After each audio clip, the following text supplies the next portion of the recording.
Bonjour à toutes et à tous, cette déconnexion totale d'un mois m'a fait le plus grand bien. Franchement, pour tout vous dire, je ne captais quasi pas le Wi-Fi et le réseau mobile. Du coup, j'ai explosé des records à ce magnifique jeu. Allez, je déconne. Mais, sincèrement, je vous recommande aussi de prendre des vacances et si vous ne savez pas, déconnectez-vous du marché au minimum une semaine afin de prendre du recul. Vous reviendrez plus fort, croyez-moi. Alors, sur du court terme, vais-je acheter du BTC ou est-ce que je vais encore attendre? Restez avec moi, je vais vous dire cela le plus objectivement possible sous format vidéo. La vidéo est compartimentée en 4 parties. Je vais commencer avec une analyse technique du Bitcoin contre le dollar en weekly. Je vais enchaîner en daily. Je vais terminer en H4 pour le Bitcoin. Et surtout, ne manquez pas la fin de cette vidéo où je vais vous partager une opportunité spéculative. Cette dernière partie concerne les spéculateurs qui aiment tenter des opportunités intéressantes sur du moyen terme en weekly. Rendez-vous pour cela en fin de vidéo. Allez, c'est parti avec le BTC en weekly sur Bitstamp. Alors, je ne vais pas m'amuser à vous dire tout le long de la vidéo que j'avais raison. Mais à part une vidéo où je me suis trompé avec mon double bottom parce que je pensais être dans un marché rationnel, il suffit de consulter mes précédentes vidéos pour vite comprendre que je ne croyais pas si bien dire. Quand le BTC était à 14 000 $, 90% des analyses partagées sur les réseaux sociaux étaient bulles, à l'exception de mes vidéos beer et quelques autres analystes. Maintenant que le BTC est passé de 14 000 à 9 500 $, 90% des analyses sont beer. Arrêtez de suivre les autres comme des moutons et n'allez pas chaque fois où le vent tourne. Investissez dans vos compétences et ne suivez personne. Vous devez considérer les réseaux sociaux comme un échange et non comme des indications d'achat ou de vente. Idem pour mes vidéos. Considérez-les comme des avis qui corroborent ou non avec vos scénarios. Vous allez vous ruiner si vous continuez d'investir sans avoir votre propre plan de trading. Il n'y a pas de boule de cristal. Ce n'est pas aussi simple qu'on a envie de vous le faire croire. Vous pouvez me croire, il y a beaucoup d'amateurs qui ont acheté du BTC entre 13 et 14 000 $. En ce moment, ils sont complètement perdus car la plupart des analystes qui étaient bulles se sont convertis en beer comme si de rien n'était. Il ne faut pas leur en vouloir quand un scénario est invalidé et que les stops ont pété. On prend du recul, on met sa fierté de côté et on essaie de détecter tous les signaux que le marché nous donne pour tenter de gagner le trade suivant. En automne 2018, j'ai expliqué dans plusieurs vidéos que le RSI était sur des niveaux intéressants et qu'il fallait se préparer à une reprise du marché. J'avais argumenté mes analyses avec la moyenne mobile 200 que vous voyez ici et c'est au même moment qu'on a buté contre cette moyenne mobile que on avait donc des niveaux RSI similaires à ceux de janvier 2015. Ensuite, quand le cours est monté d'un coup traversant toutes les zones de résistance majeures, je vous ai dit qu'il s'agissait d'un braquage et non d'une hausse saine. J'ai argumenté avec les quelques grosses baleines qui ont placé des ordres d'achat massifs sur plusieurs plateformes en même temps. Et je vous ai prouvé via un graphique qu'à chaque fois qu'une plateforme se faisait pirater, le cours chutait pendant un court moment pour ensuite atteindre des sommets. Je pense vous avoir prouvé à plusieurs reprises que le marché est clairement manipulé. Alors maintenant, concernant l'analyse technique du BTC, nous allons dans un premier temps prendre du recul et regarder cela en weekly. La précédente vague baissière a duré 14 mois. Je vais enlever Ishimoku. J'y reviendrai plus tard. Voilà. La première vague baissière a duré 14 mois pour trouver le bottom que vous voyez ici, au prix de 149 $. Ensuite, 10 mois pour casser la résistance majeure de l'époque. Le plus haut des 1200 $ a été franchi 3 ans et 2 mois plus tard. Même si le passé ne nous indique pas l'avenir, n'oubliez pas que tous les supports et résistances font partie du passé et influencent le cours actuel. Les opérateurs du marché accordent beaucoup de crédit à l'historique des cours. Cela fait partie de la psychologie des marchés. Je rebondis maintenant sur mon graphique et à contrario, le BTC a mis 12 mois pour trouver son bottom au prix de 3200 $ et 4 mois supplémentaires pour franchir sa résistance majeure. Cela fait un total de 16 mois pour ce dernier cycle et 2 ans pour le précédent.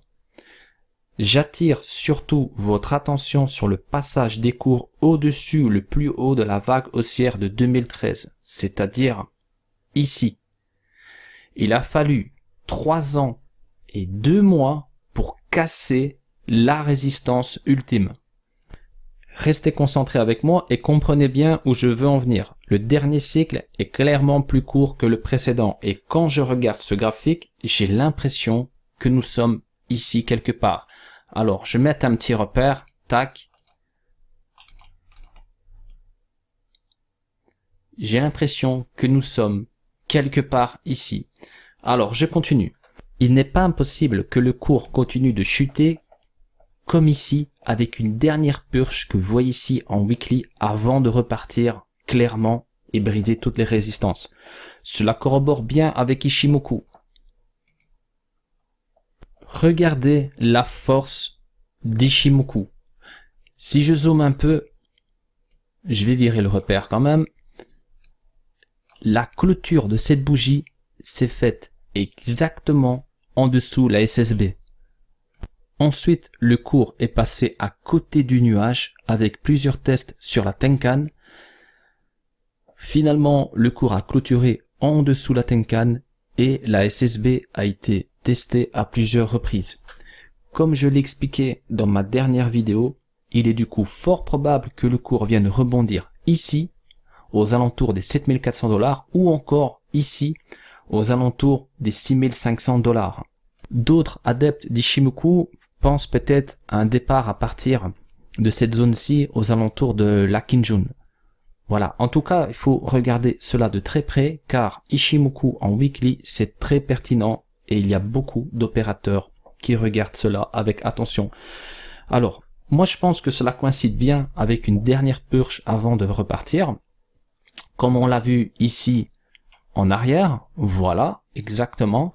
Donc, c'est possible. En tout cas, je pense que les semaines à venir vont nous donner des indications plus précises si ce scénario est envisageable ou pas. Alors, concernant les moyennes mobiles, j'avais justement expliqué à plusieurs reprises que j'attendais une Golden Cross. Dans ce cas-ci, je vais virer Ichimoku pour que ce soit plus clair. Alors, dans ce cas-ci, je parle bien sûr du passage de la moyenne mobile 50 au-dessus la 100. Si on regarde en arrière, on a eu exactement le même schéma. Ce n'est pas anodin si le cours de Bitcoin a pris 95%. Ici, regardez bien, quand la moyenne mobile 50 est passée au-dessus la 100, le cours du Bitcoin a pris 95%, comme ça, en quelques semaines. Voilà, donc moi c'est ça que je surveille aussi, donc pour l'instant on peut encore avoir un retracement, et ensuite donc une période de range sur la SSB qui va peut-être permettre un rapprochement des moyennes mobiles 50 pour un départ plus sain que ce qu'on a vu ici précédemment. Alors pour conclure en weekly, je vois un retracement jusque les 7400-7500 $ ou encore les 6500 $. Mais il est fort probable que la moyenne mobile 100 tienne le coup comme elle a fait dans le passé, sachant d'autant plus qu'elle se situe exactement sur les mêmes niveaux que les SSB. Dans le cas contraire, je vais attendre une confirmation de la Chikou pour invalider ce scénario. Donc je parle bien sûr de la Chikou ici. Si elle passe au-dessus du nuage, on peut invalider ce scénario. Donc pour l'instant, on n'est pas là. Et si maintenant on vient toucher les 7400, c'est déjà très intéressant, ou encore les 6500, dites-vous bien qu'à ce moment-là, tout le monde se rabire, ça y est, c'est reparti, le Bitcoin, il va à 1000 $. Mais voilà, faites attention, enfin, vous faites ce que vous voulez, bien sûr, mais si le BTC vient faire un petit tour par ici, ça peut être intéressant, que ce soit sur du court ou moyen terme, de prendre une position spéculative. Mais voilà, il y a quand même quelques barrières avant, ne soyons pas trop opportunistes pour un scénario bear. tout est encore possible et on a pas mal de marge aussi en H4 et en daily pour l'instant, je vais y venir justement. Mais avant de quitter ce graphique, je tiens quand même à attirer votre attention sur cette bougie que vous voyez ici. Je parle de la bougie weekly du 24 juin. Elle démontre clairement la force des vendeurs. On a un Bitcoin qui est passé de 14 000 $ à 10 300 $. Rien que ça. Donc psychologiquement, ce type de bougie indique une reprise significative des vendeurs. Donc pour l'instant, les vendeurs ont repris la main. La tendance de fond est certes toujours haussière. Donc rassurez-vous, sur du long, je suis le plus bull que vous pouvez entendre. Mais voilà, j'essaie de rester objectif, même si sur le fond, on est encore haussier. Pour l'instant, on a quand même quelques signes baissiers en weekly. Maintenant d'ailleurs, je vais passer en daily pour argumenter cela et ensuite en H4. Alors, en daily, j'ai tracé une oblique qui va peut-être, je dis bien peut-être, me permettre d'identifier une reprise des acheteurs. Ce double top que vous voyez ici validé est constitué d'un deuxième sommet légèrement plus bas. La droite rejoint le plus haut historique du BTC, voilà tout. Maintenant, imaginons que cette zone de support tienne le coup et que le BTC rebondit pour aller chercher par exemple les 12 000 $. Mon avis est que si le cours vient buter ici quelque part pour corriger ensuite, par exemple voilà, on a une petite poussée, tac, on tape ici sur les 12 003 et ça redescend. Mon avis est que le BTC pourra facilement descendre d'un étage voire deux sur une période de quelques mois, et si le cours passe au-dessus l'oblique ou encore au-dessus cette résistance, il est possible que nous ne voyions plus un Bitcoin sous les 10 000 $. Concernant les moyennes mobiles, alors oui, le cours est passé en dessous la moyenne mobile 50, mais pour ma part, rien de pertinent actuellement. Par contre, si le cours passe en dessous la moyenne mobile 100 en daily, je rappelle, ça ne sent pas bon pour les acheteurs, car celle-ci a été très pertinente pendant ce dernier cycle. Regardez, c'est elle qui a aussi donné un signal acheteur. On a une belle période de range, une belle traînée pour ensuite, bien sûr, ça s'est passé aussi sur Ichimoku. On a eu quelques poussées avec la Chikou, etc. Mais quand même, quand le cours, si je zoome, quand le cours est passé au-dessus la 100, il n'est plus jamais repassé en dessous. Donc ça reste pertinent et on verra donc si on descend d'un étage. Est-ce que la moyenne mobile 100 va tenir le Bitcoin comme elle l'a fait ici, ou est-ce qu'elle va céder et on pourra peut-être descendre d'un étage supplémentaire concernant le Bitcoin. Alors, je sais que je vous l'ai dit des dizaines de fois, mais Ichimoku, c'est du lourd. C'est un indicateur très complet et beaucoup de spéculateurs accordent énormément de crédit à cet indicateur. Donc, si vous voulez, je vous partagerai un tuto complet. Il y en a déjà un que Fabzi a partagé sur Espace Crypto. On en a un aussi en non répertorié sur le groupe. Voilà, n'hésitez pas à le regarder. J'en partagerai peut-être un aussi à mon tour. Dans ma dernière vidéo, je vous avais parlé des tests chirurgicaux de la Chikou avec le cours. Souvenez-vous, il suffit tout simplement de la revisionner, vous allez comprendre de quoi je parle. Je vais zoomer encore un petit peu.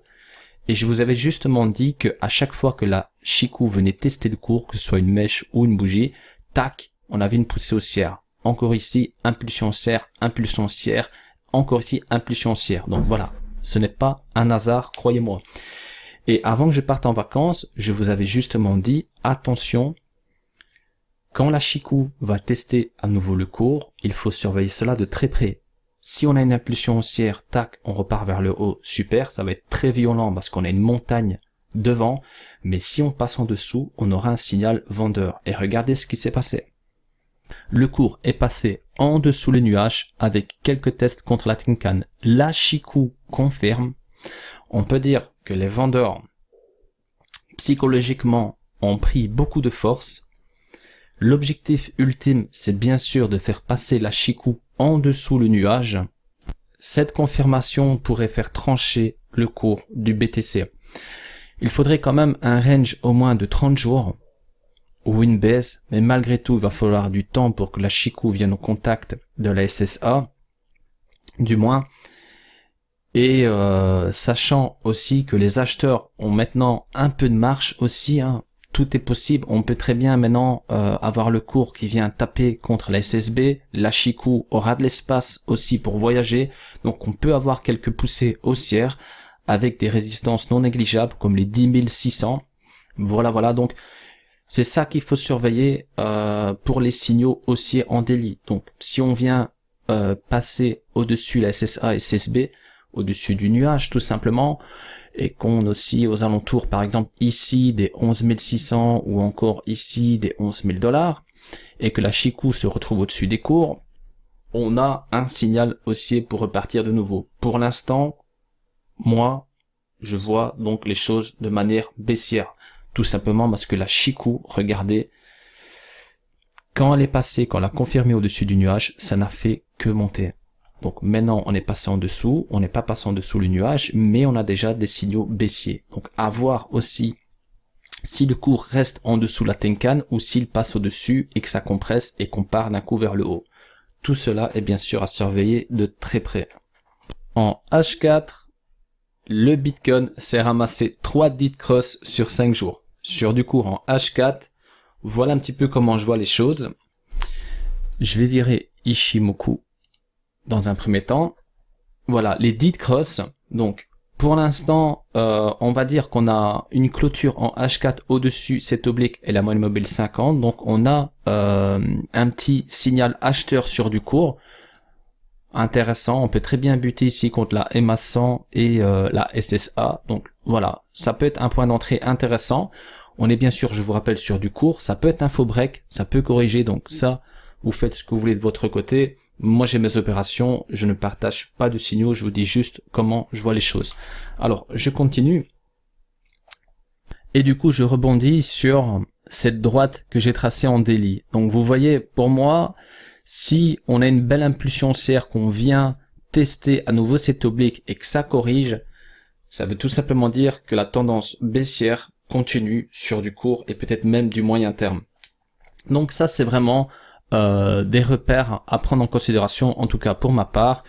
Et si on casse au-dessus, ben là on peut avoir un petit signal acheteur jusque cette résistance, ou bien sûr maintenant la résistance ultime que tout le monde a dans le collimateur. Il s'agit bien sûr des 14 000 $. Maintenant, je rappelle encore une fois, on est sur du court, donc ne comparez pas du H4 à du weekly, ça n'a rien à voir, ça peut être contradictoire, parce qu'une position prise en H4 est beaucoup plus éphémère, donc je vais acheter et plus vite vendre. Sur du weekly, je vais acheter et des semaines peuvent s'écouler avant que je vende, ou avant que je perde ou je gagne mon trade, enfin peu importe. Mais là, par contre, si maintenant, imaginons, on a un faux break ici, qu'on retourne dans cette zone de support et qu'on passe vers le bas, je peux tenter le coup aussi ici en H4 sur cette oblique et cette zone de support assez intéressante comme vous pouvez le voir. Donc voilà, à voir comment ça évolue par la suite. Pour l'instant, on a un petit signal acheteur, à voir si ça se confirme. On peut très bien aller chercher la EMA 100. On verra d'ici quelques heures ou peut-être demain au plus tard. Sur Ishimoku, je surveille bien évidemment la Chikou qui a testé le cours à plusieurs reprises. Là, on est exactement contre le cours. On a donc le cours qui vient justement de passer au-dessus la EMA 50. On a peut-être un objectif des 10 000 $. Est-ce que la Chikou va confirmer au-dessus des cours, sachant qu'on a une petite montagne verte ici, juste contre. Donc à voir par la suite comment ça évolue. Il faut surveiller de très près aussi la Tenkan et la Kijun qui peuvent aussi nous donner des signaux très intéressants pour confirmer ou non cette hausse, donc surtout au niveau de la Kijun dans ce cas-ci, mais on va dire que depuis le 28 juillet, la Tenkan tient bien le cours et elle n'a pas lâché le cours. On voit que ça a vraiment épousé la forme parfaitement de la Tenkan, c'est presque parfait, donc à voir par la suite. Surveillez aussi Ishimoku en H4, c'est très pertinent. Alors, voici ma petite surprise, comme je vous l'ai promis en fin de vidéo. Il s'agit de ADA et d'une autre crypto beaucoup plus risquée. Je ne vais pas vous parler des fondamentaux de ces deux projets, là je suis en mode spéculateur, je rappelle. Avant de commencer, je tiens quand même à m'adresser aux amateurs qui n'ont pas beaucoup d'expérience. Pour l'instant, je ne suis absolument pas acheteur. Je surveille d'éventuels signaux qui vont me permettre de passer acheteur et si je ne les ai pas, je ne prendrai aucune position. Cela ne sert à rien de vous connecter en mode FOMO sur votre plateforme pour en acheter car si je n'ai pas mes signaux, il est fort probable que le cours parte en chute libre. Donc faites très attention. C'est risqué. En weekly, c'est pertinent, mais on attend des signaux. C'est très important. Le cours peut très bien être divisé en deux dans une semaine. Tout est possible. Donc, pour prendre des positions avec un risque minimum, il faut tout simplement attendre d'avoir des signaux et ensuite on paramètre son plan de trading et surtout sa gestion du risque.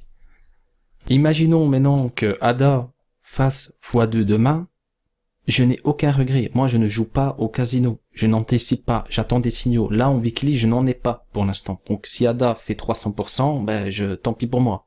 Moi, j'attends des signaux. Alors, c'est parti. J'ai remarqué que, pour l'instant, le cours de ADA et une autre crypto, j'en parlerai ensuite, ont parfaitement tenu leur support long terme. Il y en a certainement d'autres, et si vous en connaissez, n'hésitez pas de partager vos infos en commentaire pour la communauté.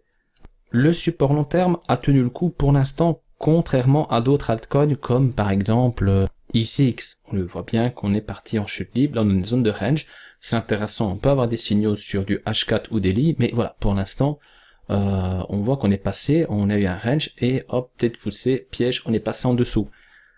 Même chose pour Omisego. Après, je vous l'accorde, hein, je n'ai pas tout l'historique ici d'Omisego, par exemple pour ICX, ou peut-être même pour Omisego sur Binance. Donc voilà, mais en attendant, pour l'instant, ce qu'on peut remarquer sur ce graphique, c'est que le cours est en chute libre depuis maintenant un bon moment. Idem pour Neo et d'autres alts. Alors, que vais-je surveiller sur le graphique de ADA en weekly?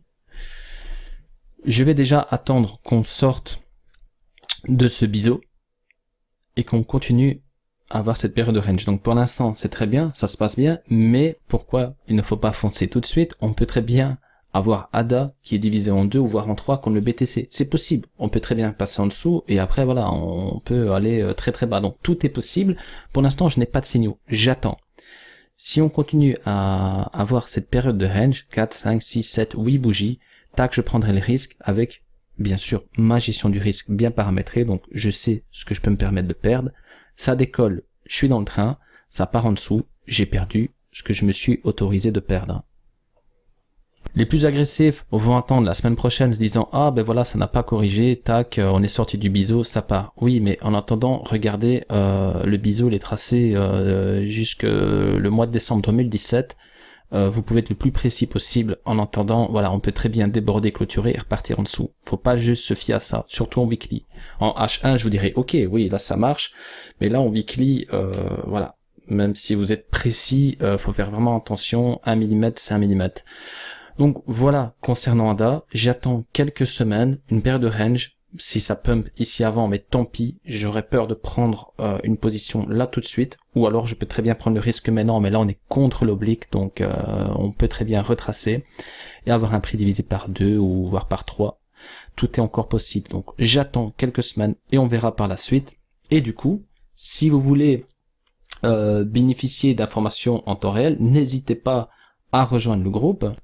Pour bénéficier gratuitement, bien sûr, de mes analyses ainsi que les autres traders en temps réel, tout cela est couplé avec des indicateurs, des mises à jour pour s'assurer que tout se passe comme prévu. Dans le deuxième graphique, il s'agit de Vertcoin, donc c'est une vieille crypto-monnaie. Je ne vais pas vous parler des fondamentaux de ce projet, donc encore une fois, je suis en mode spéculateur sur Bitrex, car vous ne pouvez pas échanger du Vertcoin sur Binance. Alors là, le train est loupé, donc ça sert à rien. La crypto a pris, Vertcoin a pris, je pense, 120, 140%, ouais, 120%, en même pas 2 semaines. Donc voilà, qu'est-ce qui s'est passé? On a un support long terme qui a été respecté à plusieurs reprises, donc une fois. Et ici, on a une force acheteuse exactement sur cette oblique et le cours a pumpé. Donc pour l'instant, absolument rien faire encore une fois sur Vertcoin. Sachant plus qu'il y a quelques inconvénients au niveau du volume, le volume n'est pas énorme, au niveau des plateformes aussi où on peut l'échanger, bon, il n'y a pas beaucoup de disponibilité. Je pense que déjà pour le volume d'échange, on a plus ou moins 600 000 $ en général, et aux alentours des 100 000 $ sur Bittrex, donc ça va. Bon, je pense qu'il n'y a pas énormément de baleines parmi vous. 100 000 $, vous pouvez très bien prendre une position et la vendre ensuite, mais je tiens quand même à préciser que là, je vous parle un petit peu à l'avance, car il va falloir que beaucoup de semaines s'écoulent avant justement d'avoir des signaux. D'accord, on est en weekly, on peut peut-être attendre voilà, le mois d'octobre, même le mois de novembre, pour voir comment ça se passe. Et si ça pump avant, mais tant pis. Là, elle a pris beaucoup trop de valeur, on ne fait rien, ça peut redescendre. Jusque les 2000 Satoshi, tout est possible et ça peut même chuter en dessous. Donc surtout faites attention, je pense avoir été clair, ne me dites pas waouh, Vertcoin a perdu 40%, je vous ai prévenu. C'est juste, donc pour les traders, les analystes qui sont habitués à ce type d'analyse, c'est juste 2 graphiques weekly à mettre en surveillance, rien de plus. D'accord, ce ne sont pas des signaux, tac, il faut acheter, c'est parti, je vais gagner de l'argent. C'est juste à mettre en surveillance, et il y en a beaucoup d'autres d'ailleurs. Voilà, tout simplement. Maintenant, si vous voulez avoir des signaux avant, passez en daily ou en H4, ça vous permet d'avoir des petits signaux acheteurs ou vendeurs. Enfin, vendeur, c'est pas intéressant dans le cas de Vertcoin, mais voilà, peut-être quelques signaux acheteurs si on bute sur des petites zones de support, etc. Donc regardez encore aussi une fois Ishimoku, je sais que je vous ai beaucoup ennuyé avec Ishimoku aujourd'hui, mais regardez ici, quand le cours est passé au-dessus de la SSP avec un petit pullback parfait, boum, vous imaginez les gains ici, ceux qui ont pris le pullback, on est à 200%, et sur très peu de temps. Donc voilà, surveillez Ishimoku, on est baissier, hein, regardez, on est vraiment baissier, donc on ne prend pas de position. C'est des graphiques à mettre en surveillance. La Chikou est bien loin des cours, donc il y a énormément de marche. Vertcoin est très baissier sur Ishimoku en weekly. Je pense que ça doit être la même chose en daily. Qu'est-ce que je fous moi? Voilà. Donc en daily, même chose. On a eu un petit test ici de la Chikou. Encore une fois, elle a été précise. Ça a rejeté justement une hausse des cours et on est sous le nuage ici qui a été respecté aussi tout le long, à part ici, voilà. Donc voilà pour ADA et Vertcoin, graphique à mettre en surveillance, on attend des signaux, je vous partagerai cela au fur et à mesure sur le groupe, comme ça vous êtes sûr de voir comment je vois les choses tout au long des semaines à venir concernant ces 2 graphiques, le Bitcoin et tout le reste. Car il y a beaucoup d'opportunités et je ne suis pas le seul à partager des graphiques dans le groupe, donc n'hésitez pas, encore une fois, c'est gratuit. Je vous remercie pour votre attention et si la vidéo vous a plu, je vous invite à me laisser un petit pouce bleu qui fait toujours plaisir. Au passage, si ce n'est pas encore fait, abonnez-vous à ma chaîne et activez la petite cloche pour être directement informé de mes prochaines vidéos. À très bientôt, prenez soin de vous et restez prudents sur le marché.